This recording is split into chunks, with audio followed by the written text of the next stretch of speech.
શાસ્ત્ર માં દુકાન ઉપર જતો 5 ની સાલ કેટલા વર્ષ થયા, કેટલા આચાર સુગડા ખાણા દક્ષિણા વિતરણ બધા દુકાન ઉપર પિતાજીની દુકાન હતી.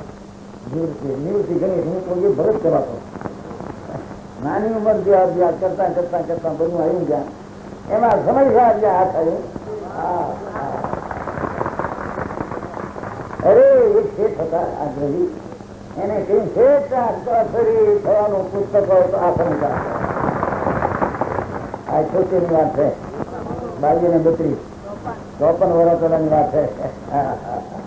એ અહીં કે છે આત્મા પોતાના સ્વભાવ નિર્મળ સંકિત નિર્મળ જ્ઞાન દ્વારા જણાયો છે.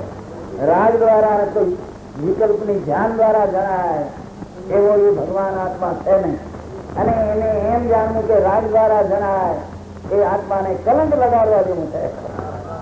સમજાવું થાય એના દૂસરું છે. આપણે તો એટલું છે ઉપરતું નથી અને બંધ મોક્ષ ને કરતો નથી. પર્યાય મંદ ને કરે ને પર્યાય મોક્ષ ને કરે ને પર્યાય વિજ્ઞાન પર્યાય ગઈ થાય. રોજ એ સંયમ દર્શન નો ધ્યેય છે એ તો મંદ ને મોક્ષ ને પણ કરતો. થોડું લખ્યું ઘણું કરીને જાણે